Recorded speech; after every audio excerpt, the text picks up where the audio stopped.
दा मैगं फाननो फैदोंमोन देवबार हाथायाव आं सानसेयानो न'आव गैया जादोंमोन बेनिखायनो न'आवबो फन खालामबाय दङमोन 10ता बाजिसे गोबाव जायो दसे गैयियावनो बबेखै लामाखै ओंखारबोनानै दा गोमाखो मिथिङावबो मानसिफोरा नुदोंमोन नागिरबाय गैया ओइ बोजोंबा लामाखै नुदों इखैबो गैया दा बबेखै थांखो बबेखै मा जाहैखो जेबो पात्ता गैला सोरबा अननानै नुबा जोंनो बे नाम्बारावनो जोंनो खोन्थाहरबानो जाबाय आइमोन आफामोन बाबुमोना आंनि मुङा जादों सुक्लेस्वर सरगयारि आंनि एकदम फिसा हिन्जाव आंनि एकदम निउटनथार केलासि सरगयारि या माने दिनै ब्रेनाबो एसे अबेसे एकदम माने क्रेकआ एसे गाज्रिबो मेट्रिकनिफ्राय माने जालांदो आरो बे खुदियाया दिनै मैयानि तारिखआव माने 10 तारिखआव माने 10ता बाजियाव माने मानसिया गोमाना दोङो आरो दा ओंखायनो नागिरबाबो जों मोनाखै ओंखायनो बहाबा जेला मोनदो जेला मोनोब्ला खबरफोर मोनोब्ला जोंनिसिम माने खबरखौ हरिसर दै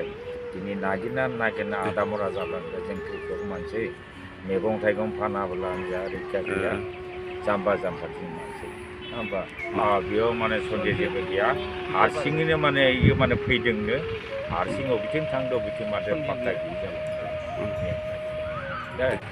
धेमाजि जिल्लानि सिङाव थानाय रायजो राजा खुंसि मोनसे खावलायनाय थायो मानो होनबा जोंहा बिनानाव सासे गोमाना दङ बिनानावनि नामा केलासि सरगयारि डिस्ट्रिक्टआ जाबाय धेमाजि जिल्ला जोंनि सिमेन्ट सापरि गामिया जाहैबाय बुरिमुरि 2 नं बुरिमुरि गामिनि बिनानावा जेरावखि थाया मानो जाहाथे बिनानावखौ नुसनबायदोंबा सोरबाफोर रायजो राजानिसिम खावलायहरनाय थायो सोरबा नुसनबायदोंबा सोरबा बिदिनो बबेबा लामा सामायाव लोगो मोननानै नुसनबायदोंबा बे जोंनि माबायाव खिन्था फोरमायहरनो हायोबा मोजां जायो बे बिनानावखौ जाहाथे जेरावखि थाया मानो रायजो राजासिम खावलायहरनाय थायो बे बिनानावखौ सोरबाफोर नुसनबायदोंबा बे बिनानावनि माबाखौ फटकखौबो हरनाय जादों बे फटकनि माबाखौ नायनानै सोरबाफोर नुसननानै खिन्थाहरनो हायोबा मोजां जागौमोन मैया 10 बाजियाव गोमानाय जादों 10 बाजिनिफ्राय बिथाङा गोमानायनिफ्राय हरसेयानो गोमानाय जाबाय दासिमहालागै जों नागिरबाबो मोननाय जायाखै माने सन्देहआवथ' दा सन्देहआ दा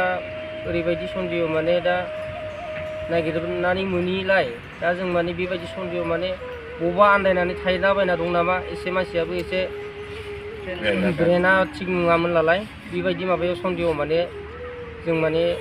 आन्दायलाबायनानै दं नामा साननानै दं दा गोसोआव माने सोरबा मोनखांबा अननानै जोंनो खोन्थाहरबानो जाबाय आइमोना